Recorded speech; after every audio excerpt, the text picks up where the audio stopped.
Hello, folks. Welcome. This is Founder Layroon with Fantasy Grounds College, and I'm going to be using the new character wizard to help build a basic fighter in the D&D 5e rule set. Should be fairly straightforward and simple. I'm going to take you through the process.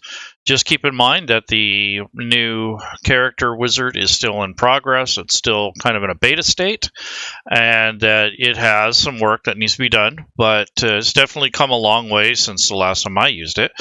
So I thought I would revisit this and make a video to help you new people out, and also to get some of you people that have been using Fantasy Grounds for a while used to the concept of using the wizard. So with that in mind, this is a fully built character. I created this with the character wizard, and I have gone through and looked it over, and it does a pretty good job. This is a spellcaster, so it's a little bit more complex. So I'm going to start with a clean slate, and I am going to assume that you have at least the player's handbook or access to it. So if you are a license holder and you have the core rulebook for D&D 5e, it's best to use the player's handbook and the other supplements. And so this is assuming that you have this module, which is the D&D player's handbook. You can use the SRD, but it wasn't optimized for that. So this is just for mainly for the players if they're connected to a table that has access to the player's handbook or they own it themselves. So this assumes that you have some sort of license or a subscription and perhaps a little bit of content. So the player's handbook is probably the main core book. I mean, everything's pretty much centered around that, and the SRD, of course. So the player's handbook is what I have loaded. No extensions, no nothing else. The only thing fancy on here is this background decal that I put in. Everything else is pretty much stock. I have the table laid out, and let's get going. So first of all, after you have your library loaded up, I'm going to click on characters, which is over here on the right. Instead of selecting a character or clicking on the plus button, which is what we had done traditionally, you're going to click on character wizard on the top left. What you'll find is a pop-up window that comes up, and you can start making selections in pretty much any order you want. Traditionally, you had to kind of build things in a certain order. This kind of eliminates that, and it simplifies the process to where you're not spending a lot of time opening up all these tabs. So what I'm going to do is pick something that's not human. So let's go with a Dragonborn. So this is going to be a Dragonborn fighter. So I'll click on Dragonborn. That selects the race. Now it's asking me for the key ancestry for this draconic race. So for this particular fellow, I'm going to call it a brass dragon. That's traditionally a good dragon. And then once you're done, you've satisfied the requirements for this, then this little green check shows up here on the top right, or on the bottom right corner of the race tab. Then I'm going to click on stats, and right now it has assigned me the standard array. And then down on the bottom are the racial adjustments that are going to be applied. So what you do is you use these arrows to move the stats back and forth to where you want them. So 15 is pretty good for this character, this build. I am going to move the 14 and swap it with the 13. So all I have to do is hit the arrow key, and those two have swapped now. And everything else is going to be pretty much where it should be. Although I want this guy to have a little bit more wisdom than intelligence, so I'm going to bump that over to wisdom, and then when you look at the standard array over here, it is no longer standard, and I've just moved some stats around, and then there are different ways that you can move the stats. If you don't like this method, there is a bunch of other things. So you can do the dice roll method, you can manually enter, you can use the point buy, or you can use the standard array, which is the default. So for today, I'm just going to use a standard array. I'm going to give this character a name. I'm just going to call it Test Dragon or Test Player or something like that. That way I got a name for it. And now I'm going to go, now that I've satisfied the stats, I have 17 for strength, 13 dex, 14 con, 10 wisdom, 10 intelligence, 13 wisdom, 9 charisma. So you get a charisma bonus point for being a Dragonborn, and that's good because I had an 8 before, so that's cool. All right, so those are satisfied. Now I'm going to go to class, and I'm going to pick a fighter. So when I do this, I'm going to select fighter on select class. And at this point, it asks me to pick 2 proficiencies. So these are class-based proficiencies. So I think I want to take survival and probably athletics. Those are probably very useful for a warrior type, depending on what setting and that sort of thing. But I like the idea of the Dragonborn being a little bit more on the natural side. And you can do multi-class type things, but we're not going to multi-class. So, and it's rare that you even need to have to, because a lot of the rules have already incorporated subclasses. So it's almost fruitless to do that. So that is the basic class requirements, is your proficiencies, the class itself. We're not getting into the subclass yet because I haven't leveled up. So when you get to level 3 with this character, then you get to add your subclass. We might do that if we have time. So once that's satisfied, now we're going to go to the background.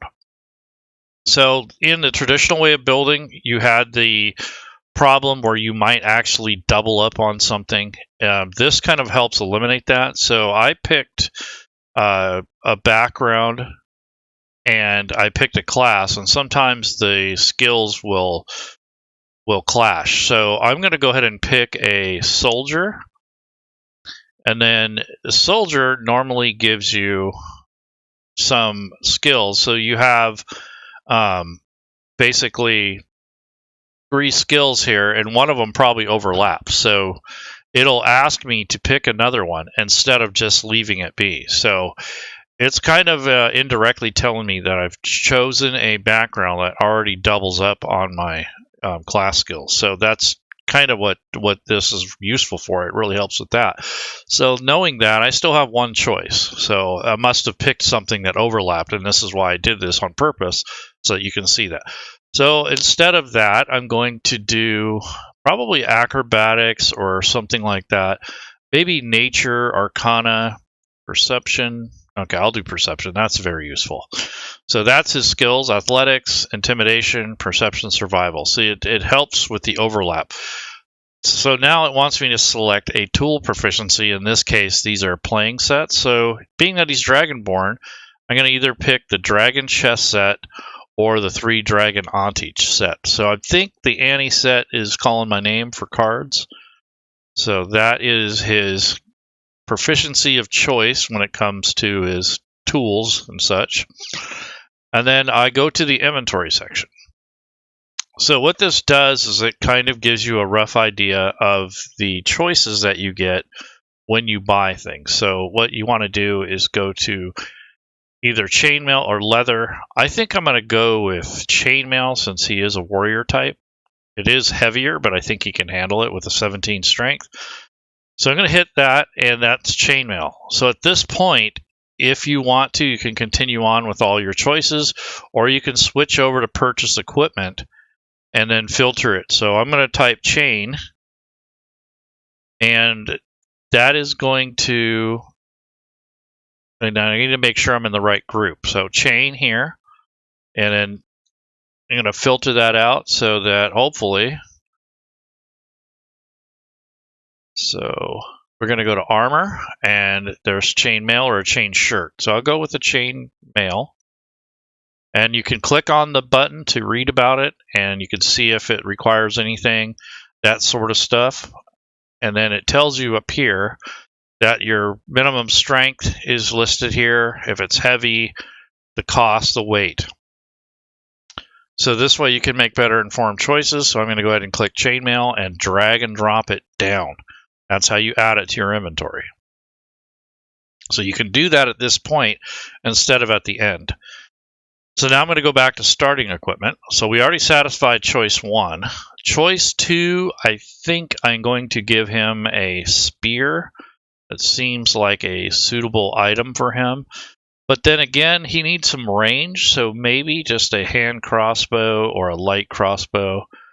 So, I think he is going to take a longbow. And at this point, I would go to purchase equipment, make sure I'm in the weapons area, and pick longbow.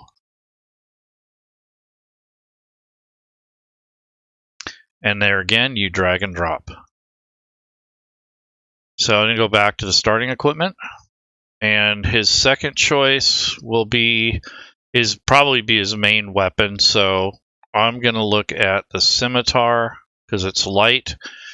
And then I'm going to go to the purchase equipment and filter on the top. So it's a scimitar. And drag and drop this as well into his inventory. Go back to starting equipment. And the next choice I have is I can have two long light crossbow or two hand axes. Probably be the hand axes is probably the most handy, no pun intended. So then again, I'll go to purchase equipment. I'll type hand up here in the filter area. It is a little bit of back and forth, but it's easier to purchase these as you go so you can remember what your choices were. So hand axes. So I'm going to go down here, drag it, and then I'm going to change that number to 2 because that's how many you get. And then go back to starting equipment. And now I get a choice of a backpack, and it has stuff already inside it. So I'm going to pick the Explorer's Pack. And then if you go to purchase equipment and you go to gear, I'm going to type pack up here. Or Explorer would probably be better. It's a better filter. And there's the Explorer's Pack. So I just drag and drop that down there. Now when I actually import this character or when I save it, that Explorer's Pack will open up. And if you click on it, it has a bedroll, a mess kit, torches, 10 days of food and water. It also has a rope. So you know you don't need to buy that. So that's good to read that before you move on. And now I'll go back to the starting equipment. And let's see. So I have a background choice of some kind of tooling gaming kit. So I already have cards, so I'm going to go with a dice set. So I don't want to double up on that. So there we go. So that's basically how this works. And then what I'm going to do is go to the purchase equipment area. And I'm going to go for the dice set and the card set in here. So I want to make sure I'm in gear. And then I'm going to type dice or cards. So there's the 3 anti card set. So I'm going to go ahead and drag and drop that. I am going to manually select a pouch just so I have something to carry my coins in. So if there's a component pouch and a regular pouch, so I'm going to take the regular pouch, drag and drop it into here. And then I want to take and grab, let's see. Instead of just that, I'm going to have a quiver for my bow. That's usually where I want to store my arrows, and I need some arrows. So arrows are stored in gear, even though they're part of the weapon. So here's a bundle of 20 arrows. And then maybe just for fun, I'm going to add, maybe he has a helm or a shield or something. So I'll go ahead and grab a shield at this point. And in this case, I have to switch over to armor. And there's the shield. So that's the weapons and the gear that I'm going to get. I don't think he needs too much more. I think that's plenty. It's not like he can't carry it, but I don't like to have too much clutter on my character sheet either. So that should be good there. And then for weapons, if you wanted to add a dagger or something for close range combat, that's up to you. But 2 hand axes, a longbow, and a scimitar sounds pretty good. So he sounds a little bit more outdoorsy, almost like a ranger type, even though he's not. But he is a soldier, so maybe he was an archer. But anyway, so that's the equipment area. The more complex you make it, the more management you have to do. So just be careful on that in your character sheets. And also remember when you're building and you have other books enabled, it may not carry over, be as smooth as you'd hope. So just be patient. They'll fix a lot of those bugs as they go. But this is something that will definitely help you build your character. And this saves you from having to click over on all these different banners and open it up and drag manually. Although there's something to be said about that. The manual process is a good way to learn about the functionality of Fantasy Grounds.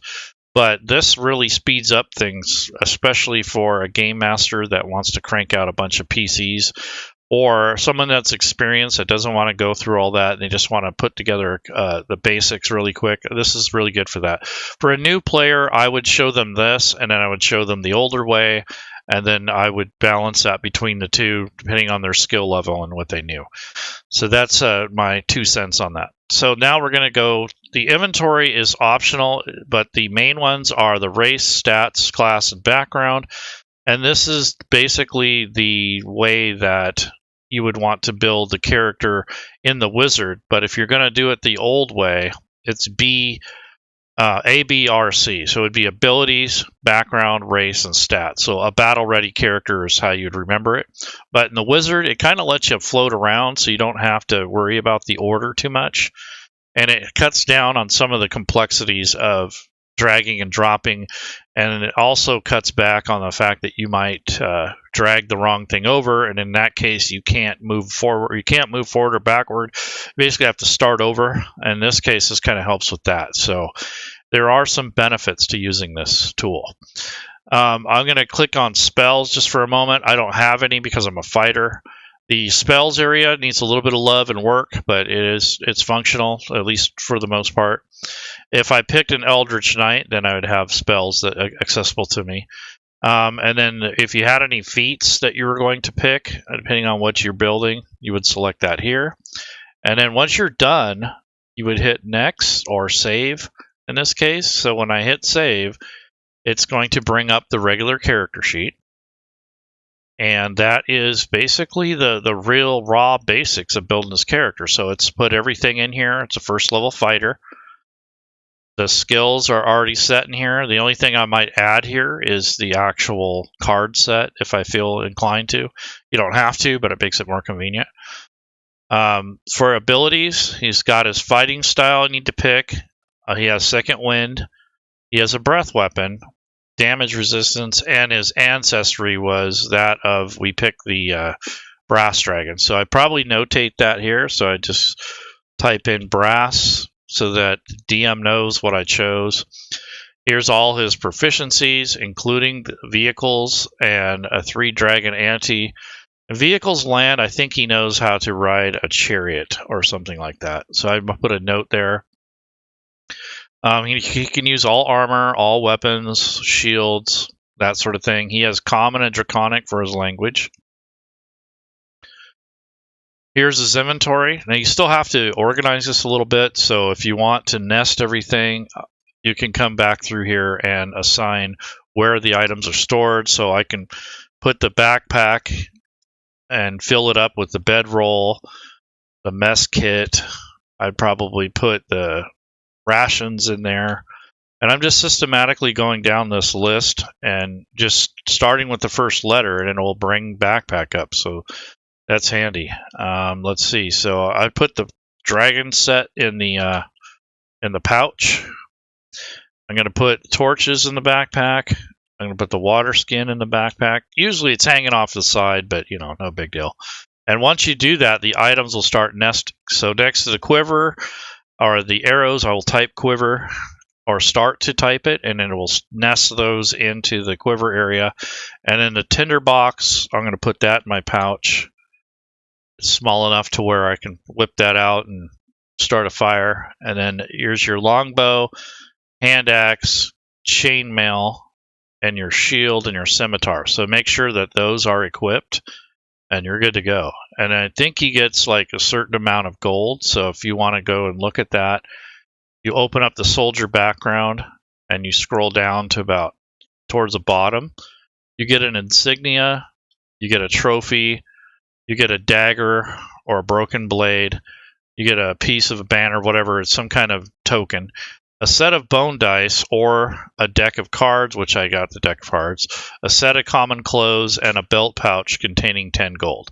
So the only thing I have to really add to this list is the 10 gold, so that's 10 GP. And I think you can add it in the wizard. I just didn't do it. So, and let's see, go to GP right there. And then if you go to the items, the only thing I'm going to grab here is probably, let's see, it's said to insignia. So I'll see if that's available. Nope. So some of the items are not created in Fantasy Grounds. You'll have to build them yourselves, which you can.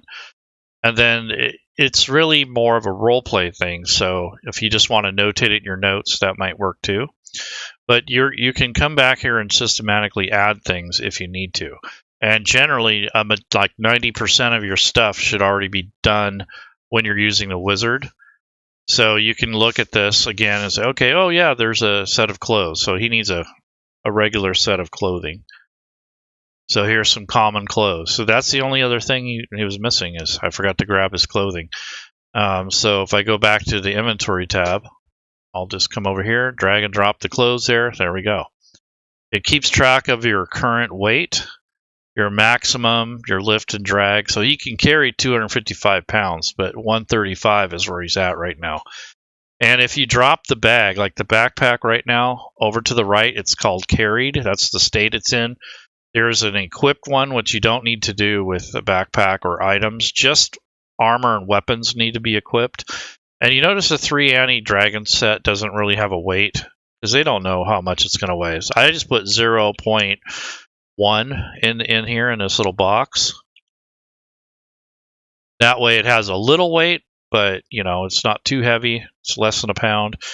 And then also this kind of points out that your clothes don't have to be equipped. But up here in the backpack, you can pick to drop this thing, and anything in this nested underneath this backpack is going to be dropped. So it changes the weight. So if I turn that back on, there's the weight. So you can simulate dropping stuff, especially like things with heavy weight. Or you can call this backpack, maybe you have a bag of holding. So you would have the bag, but then everything in there, you would unequip it so that the weight is off of you. And it would still be underneath the bag. So the bag would be equipped, and you just unequipped all the stuff that's under it. So that's a way to kind of get around that. Also, gold weight's not tracked, so if you really wanted to, you can make an item that has roughly the weight of a coin, and then you can average that out and then put that in your inventory and just combine the total number of gold pieces or whatever you have in your inventory as your gold piece weight, and it will calculate that too. So there's ways around things. Your notes, that's your role-playing stuff. So when you actually are ready to start a game or get into something, you can put your sex, age, height, weight. Alignment does kind of matter for spells purposes, so he's going to be neutral good. Actually chaotic good, because he's based off the brass dragon. I think they're chaotic. They're kind of haughty and kind of brash, I guess is the word. So all these traits, bonds, flaws, and stuff, that can be done manually. So if you open up your background and you go back to your notes, and if you scroll down to the bottom, there's some tables, so I'll just drag some over. So you have these personality traits. So you have a choice if you want to roll or if you want to just pick from this area here, the text itself, you can drag it over. So let's see, this one has lost too many friends to make new ones. So he's kind of hard to get friends. Stare down a hellhound without flinching. So he's pretty brave, almost foolhardy.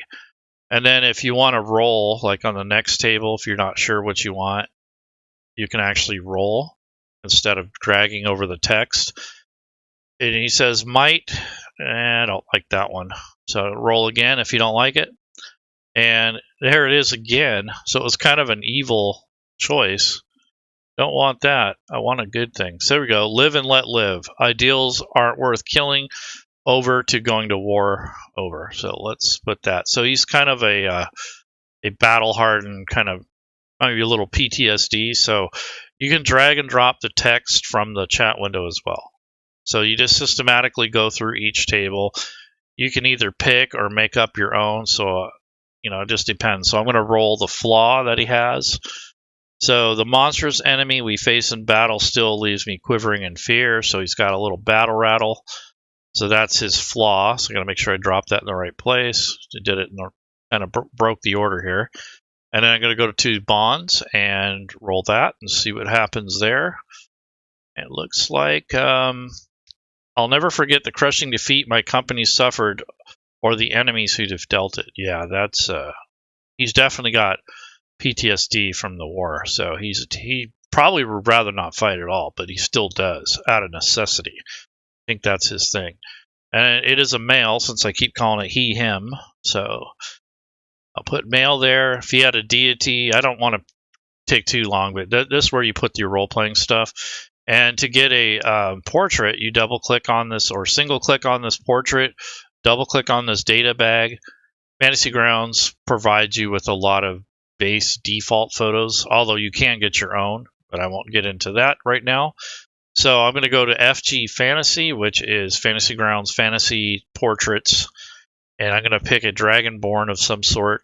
I don't care what it really looks like as long as it looks like a dragon. And it takes a minute or so to open it up because it has to go through all the files and scan them and make sure that they're the right titles and such. And then there's a nice dragon for fantasy up on top of the order here. And if I scroll down, I might find some other ones. It looks like there's some lizard men. Let's see. There's some draconian looking lizard men that might work. I think I'm just going to use the dragon head for now. That seems to be the best bet. So just double click on the dragon head and it'll assign that as my token. It's kind of a reddish color, so that fits the brass. And then the log sheet is for Adventures League. So if you're someone that likes Adventures League, you can record your information there. I'm not going to get into that, but that is an option. And then your actions tab, pretty much right now at his level, he doesn't have a whole lot of things going on, but I do want to put his hand axes and his ammo. So he's got 20 arrows and he's got these hand axes. So the longbow takes 2 hands, so I want to change that. And then the rest of the stuff it looks correct. So anything that takes 2 hands or more, you want to change the handedness. I'm going to add a couple custom things on here. So in his abilities tab, he has a fighting style, which could just be archery, defense, dueling. So if it's defense, it's pretty simple. You would just put that up and go into your magnifying glass next to your AC, and you can actually add that manually as a defense mechanism, so that when you're wearing armor, you gain a +1. But there are times where you have to take your armor off, so you have to come back here and remove that. So you could make an effect that would emulate that. So I'm going to go ahead and do that. So I'm going to add a new group. So this says add power. And it's just a new group. It's just called power by default. And I'm just going to call this like fighter abilities or something like that. Fighter features, we'll say. So that's going to be the name of the group. So I'm going to click on powers not powers, but over here where it says new spell. And now it updates that to a new category. So one thing I want to add also is a shield drop. So when you use your shield, and you don't have, if you have a 2-handed weapon and you're using your shield, it's harder to, it's more inconvenient to have to go to inventory and unequip your shield. So what I've done is I've taken and you can add a feature that basically removes the shield bonus temporarily, and you apply it to yourself. So I'll go ahead and drag him into the combat tracker, and this is how you check it. So I'll just do shield drop is the name of this particular item. And a lot of this stuff isn't necessary. This is just for convenience. So anything beyond this point is all gravy. So there's shield drop, which is going to be, I'm just going to put it under a fighter feature, even though it's not actually a fighter feature. If I right click on it, I'm going to add this arrow, which is add an action. And you have a choice. It's casting, damage, healing, or an effect. So I'm going to add an effect. And it's a blank effect right now. If I click on the little magnifying glass next to it, I'm going to give it a descriptor. So it'd be shield drop. And I put a semicolon after there, so that ignores anything to the left of it. So this is just a description. The actual condition, though, is armor class. So AC is the acronym and the coding for that, and then a colon, and now the modifier, which is going to be -2. And then I'm going to change this to self because it only applies to me or this character, and I close that. So what this does is it emulates removing the shield from your inventory for equipping it. So if I go to preparation mode, or into combat and actions, you'll have a little button here now. So if you click that, that actually adds that effect temporarily until you're done, until you recover your shield or you buy a new one or whatever the situation is. And then you come over to the effects area if you have access to it, and you can remove it by double clicking, and that will remove it temporarily. Now this will only come up if you actually apply it to yourself. If your game master or an NPC applies it to you, you won't be able to remove that. So just keep that in mind. So the next thing I'm going to do is take a look at his fighting style. So I'm going to take this and drag and drop it into the powers area. And then I'm going to go to edit mode, and I'm going to copy and paste my new group title into the powers area for the fighting style. So that creates like a more of a note. It isn't really a coding or anything, but I am going to add the coding since this is fairly simple. It just gives you a +1 to AC while you're wearing armor. So it's very similar to the shield drop. So if I right click and I'm going to add action, and in this case add an effect again. And what I'm going to do is go to the effects area, and I'm going to add fighting style, or just defense in this case. That's the fighting style, and then maybe I'll put FS so I know what that means. And then that means fighting style defense, and then I'm just going to do AC:1, and that will add the +1 to him that you will have on the entire time that you have your armor on. If for some reason your armor is removed, damaged, or it needs to be taken off, you can adjust for that. So it's easier doing it this way than trying to remove it from the character sheet. So then I'm just going to go to self, because it's only going to apply to this character. So now you have two different things to accommodate for those situations.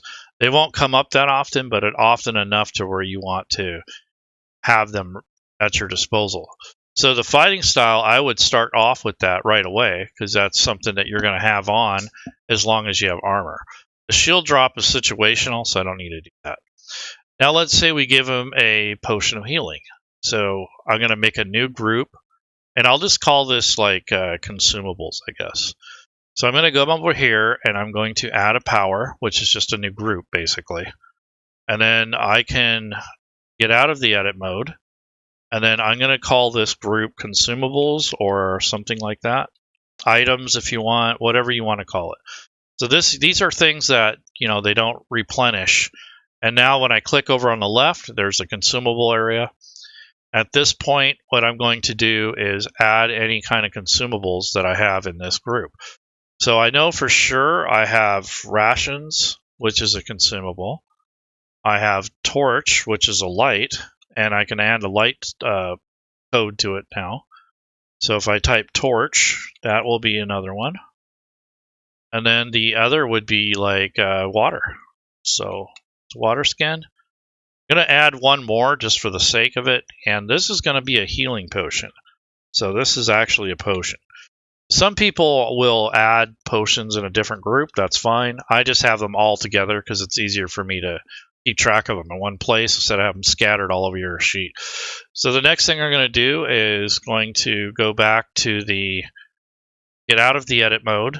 And if you change the mode to preparation and just group, you can set up your usages. So I'm going to give him a healing potion, so that'll be 1.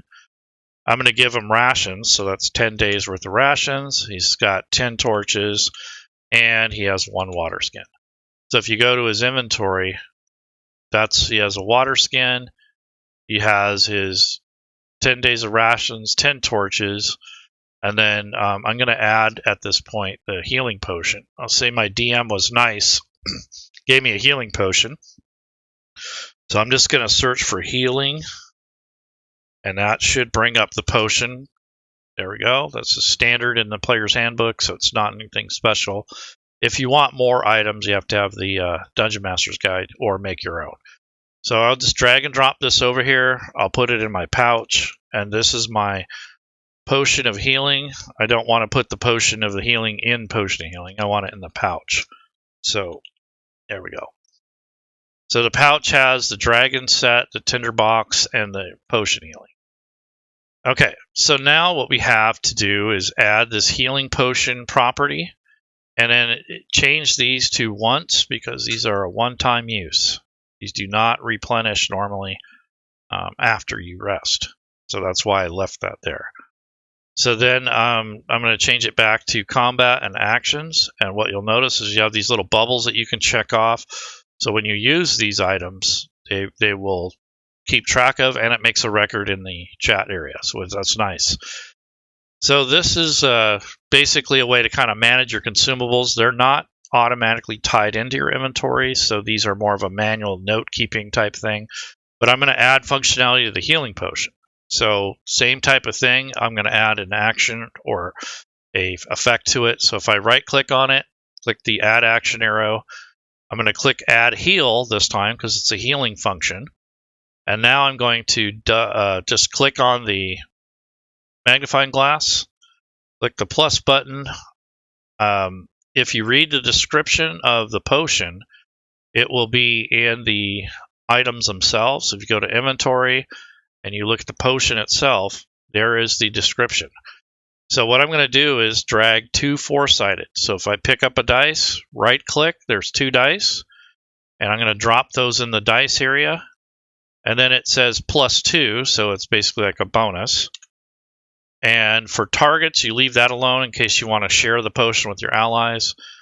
And I'm going to go ahead and close that and go back to the Actions tab. So now we have a button that we can push or drag onto ourselves or to an enemy.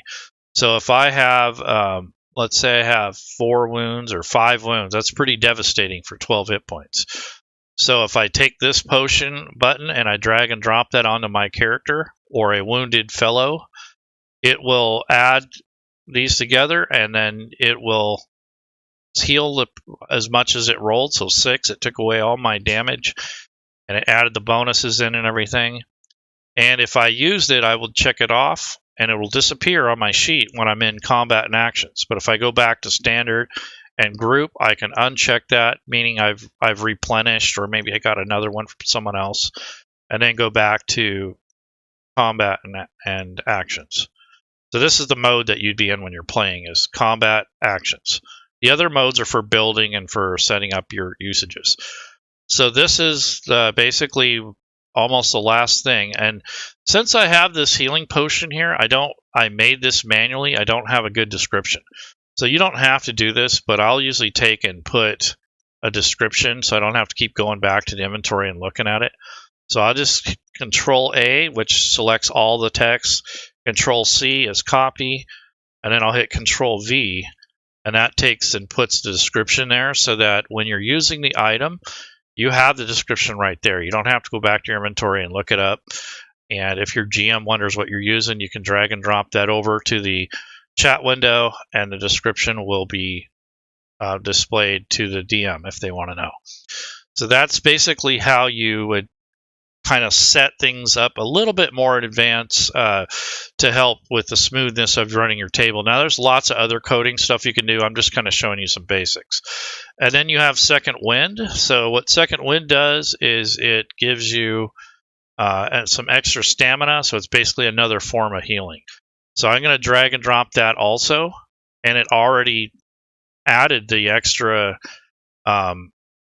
stuff for it. So now all I got to do is just go to the edit, and I'm going to hit take this and copy fighter features so it goes in the right category. And there we go. So Second Wind is set up. Fighting style is already set up. And some of the stuff you have to learn how to do manually. Some of it, a few things will do that automatically like it just did because the wording is correct. So that is basically how that's set up. It's set up for your fighter level, and it is a 1d10 base. So there's another way to heal without using your potion up. And this is a bonus action. So it says once you use the feature, you must do a short rest. And you can do this, regain points equal to on your turn. So it does take a turn to do this, an action, so it's not a bonus action. And it is replenishable. So if I'm going to go to preparation, and I'm going to change this to rest, and that means it'll recharge. So if I use it during a game and we haven't rested yet, then I've used it up. I won't have access to it. So to emulate that, what I'll do is I'll give myself some damage. So let's say I took a lot of damage, like 7 points of damage. That's pretty devastating. So if I go to combat and actions, I have this button with second wind, and it's already set to self, so I don't even have to change that. So if I click that, it's going to use that up. But if you go to the preparation mode, you need to set an amount. So second wind will have 1 use. So once I use it, I click that, it disappears off the sheet when you're in combat and actions. Now when you go to rest, so I'll just pretend the DM gave us a short rest. So if I go to the menu, now this is a GM only thing, so players can't do this, but I go to rest and I'll hit short rest and this will come back. So that's what's nice about having these things managed when you can. So these are a little bit more advanced. You don't have to have this type of automation, but if you really want to and you pursue it and you get to learn how to use it, then it actually makes the game a little bit faster and smoother, but you have to know when to apply it and that sort of thing. So don't get too wrapped up on that. Just play, have fun, and just utilize your character sheet till you understand the basics and then start adding these sort of things. And this is more to help your GM anyway. So if you're a player, this helps out your game master more so they don't have to do a lot of things manually. That's what a lot of this is about, is convenience. So I think that's pretty good. I think I've explained some things and then some. So this is using the character wizard. Again, it's in beta. It does have a little bit of inconsistencies in the spellcasting arena, but for the basics, for just like setting up the first section, is pretty simple and it is a little quicker. I time myself. I think I saved maybe 5 or 10 minutes overall on the character sheet, because you still have to come in the back and manage all this other stuff. But to do the first 4 steps correctly, it's a lot easier to do with the wizard.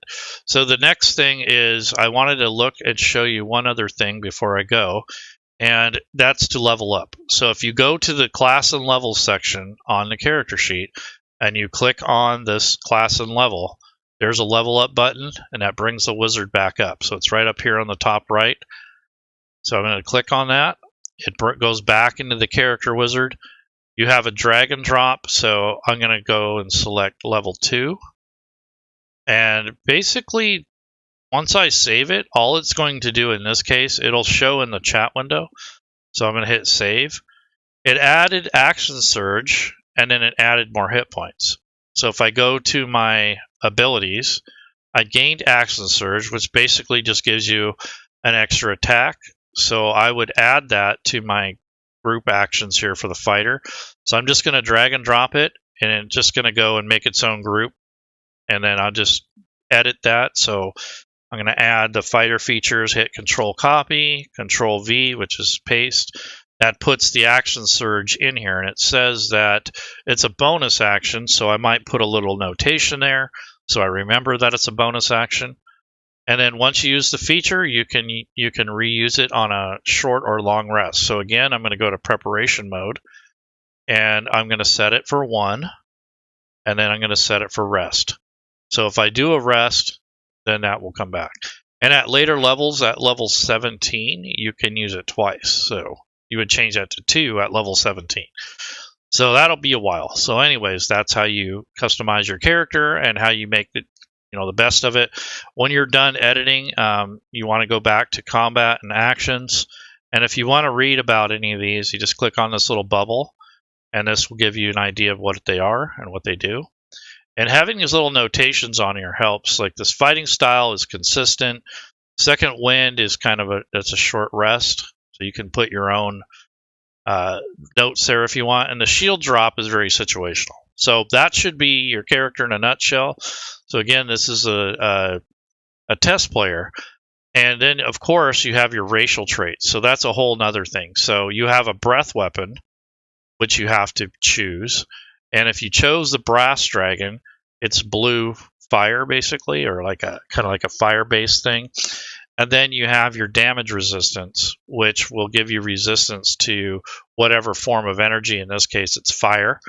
So if you wanted to, you can take these and set them up as features, or at least notes that you can refer to, so you don't have to go back to that sheet. So again, I would hit the edit list, and then I would hit the star, which is going to make a new group, and then I'll just type in racial traits, or however you want to call it. So these are the racial traits, and then I'm going to click on where it says new spell, and it'll drop it down here. And I'm going to drop these on the sheet. They're just going to go where they want to go, so I'm not too worried about it. But there's breath weapon. I don't need the ancestry. We already know it's a brass dragon. And then the damage resistance. So those are the two things that we want to look at. So I'm going to drop this also. So what we have now are two different entries. So I'm going to take this racial traits button or text, and I'm going to go ahead and copy and paste it into the fields that I want them to go to. So here's the racial traits. I'll get rid of the placeholder. And the breath weapon is already kind of halfway set up. So it says 2d6, which is basically where you're going to be.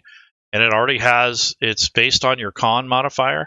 So if I go to racial traits and I change this to con, so it's automatically going to add the con bonus so that you have a con save for half. And then it's 2d6 on failed and half as much on save. So the only thing I need to do here is change the type of damage. So this is the saving throw part of it. Now all I need to do is add the damage. So what I'm going to do is go to the damage line and open that up, and I'm just going to type in lowercase fire. And that takes care of that part of it. So you really don't have to do much with that one. That one's pretty simple. The resistance, if I get out of the edit mode and you look at the resistance, it says you have resistance to the damage type associated with your draconic ancestry. Brass dragon is fire, so what I'm going to do is right click on damage resistance, click on add action, and then I'm going to add the effect, which will be called a resistance. And then I'm just going to open it up, and I'm going to call this, I guess, damage resistance, just so I have an idea what it is when it goes in the chat window. And then you're just going to type resist, which is one word. That's a keyword or like a coding, and then colon, and then in lowercase fire. And then the self is going to be the target. So that should take care of it. And that's natural and that's consistently on. So when you are in your preparation and summary or your actions, you would also enable that before your game starts. And that's basically your damage resistance to fire. So if you ever encounter that, it will basically do half damage. And your breath weapon, it says that you can, on your action, you can exhale and create this damage on there. And it says that you target the person and it forces the saving throw when you drag it on them. And it says you can't use your breath weapon again until you rest. And you have to complete a short or long rest. So again, I'm in preparation. I will click 1 for the usage, and then rest as my duration or how often you can do it. So if you use your breath weapon, you have to rest before you can use it again. So that's just setting up your usages in preparation mode. Damage resistance is passive. It just stays on there, as well as your defense, unless you take your armor off. So that's what that's all about. And then I'm going to take and change this back to combat. and that's that. Now, the new thing that you may want to learn to do in the future, and it's not required, is to add light to your torches. So it can be done. Basically, you just need to know what the formula is. So if you come up here to your effects and you go to these presets, these are the spell effects that can be added to your character. So as a way to test this, I'm going to drag and drop a torch and put that on him. So there's the coding right there. So if you drop the effects over here, this is the coding that you're going to put on the sheet. So if I go out of this, this is what you want. You want light, 20 torch, and then you have your semicolon, and then you have your duration. So that this is basically, so many hours or whatever it is. So on your torch here, this is what you're going to do. So for your torch itself, you're going to add an effect. So you right click on the torch, you add an action, and you're going to add the effect. And then what you're going to do is open this up, and you're going to put in this data, which is just copy what this says. So it'll be light. So first I'll put a description. So torch, and then colon, light, and then colon. The other one was a semicolon. So torch, semicolon, light, colon, and then you're going to put 20, and then torch,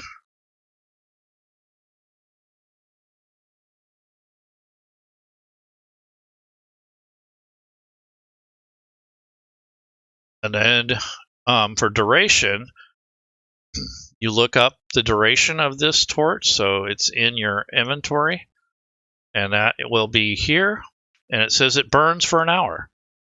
So that's what the 20 is for, the radius, and the duration, the 600 rounds, is basically an hour. So you just change this to 1 and then switch it to hour, and that's your duration. And then for targets, I would leave that, but normally it would be on self, but I would just leave it in case you throw the torch or something. So I just, you could do it that way if you want. You could put self on there, and that way when you put it on, it basically lights around your character. So you can do that. And then I go ahead and close that. So now what happens is when I enable that torch, that's going to create the light effect for the character, and the DM doesn't have to do it manually like I just did. So if I remove this effect, and then I go to my character sheet, and I say, hey, there's the torch, then you could do that. And also you can do another thing with the torch is add damage, and you can add the saving throw to throw it at somebody. So if you wanted to throw it at somebody or use it like a club, you could do that. So take this and expand upon it. You can get really fancy with it. So I will right click on it, and I'm going to add an action, and this will be a cast. And the cast properties will be a ranged attack in this case. So this would be like if you threw it at somebody, and it's going to be ranged. And then the damage, we don't have that yet, but that's your ranged attack if you're going to throw it at somebody. And then you have, if you had any bonuses, or you can change that. So you can base it off the ability, which in this case, it would probably be Dex. And that would be your ranged attack bonus for it, to throw it basically at somebody. And then we're going to add another action, which is going to be, just clubbing somebody with it. So that would be another action, and it'll be another cast. And this would be for, like, if you're going to use it like a club. So we go with melee, and we can change this to ability, and we'll do a strength, or you can leave it at base if you want. And that's basically how you would set up attack rolls for using the torch like a weapon.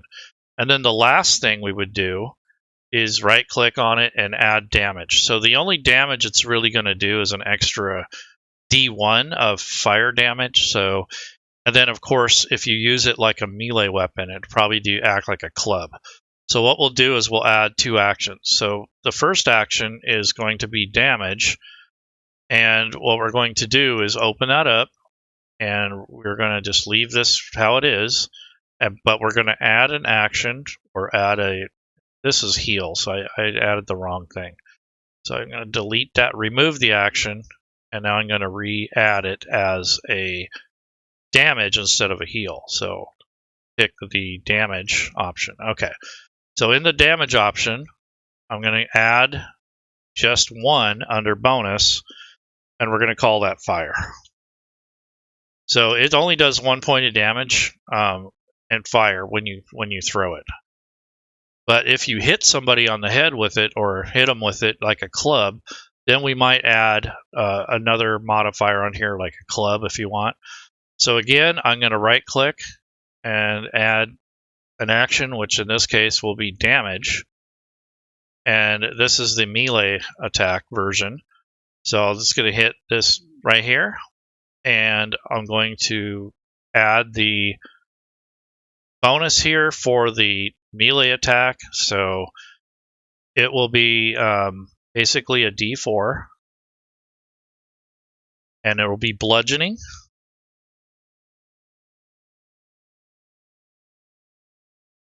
You have to make sure you spell that correctly or it's not going to work. And I'm going to add another line and just put 1 fire. So when you hit someone with it, it's going to do 1d4, and then it will automatically add the 1 for fire damage. So that's how complicated you can make this if you want. But I think just for starters, you wouldn't want to make this too complicated. So now you have an effect which you can apply to yourself, which is up here. And I don't see the duration. Wonder what happened there. Oh, yeah, maybe I need to do this. Yeah, weird. Okay, well, I'll have to look at that, but basically it should have added the duration. It did. It is an hour, so it just doesn't show it in rounds. So I could change that to help with that. So if I go to 600 and change this to rounds instead of hours, that'll also do it. And it's on self, so now let's see what it does.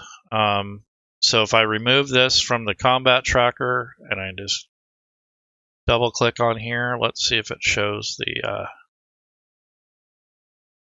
the light effect. Yeah, it shows 600 rounds right there, duration. So it only displays rounds, it doesn't show hours, but it would still work. So anyways, there's your rounds, and then you have an attack roll for throwing. You have an attack roll for melee. You have damage for melee and for throwing. So that should be it. Call this a stream. I think I babbled enough. So take care. Have a good afternoon. And hopefully this helps you a little bit with the character wizard. And it also shows you that you still have to do a little bit of customization, but the front end of building a character is a little bit quicker, but the back end is a little bit more work. So, for the features and the stuff that I added after the fact, that's something you have to learn over time, or your game master will have to set up. But for the most part, the beginning part, the most important part, is the abilities, background, race, and class. So that's about all I have for you today. I will call this a stream. If you have any questions, just leave it in the chat. I will get back to you in messaging, and I will see if you need any specific help or join our community, and we'll give you a hand with character creation, that sort of thing. Take care, everybody. Have a good afternoon, and I'll see you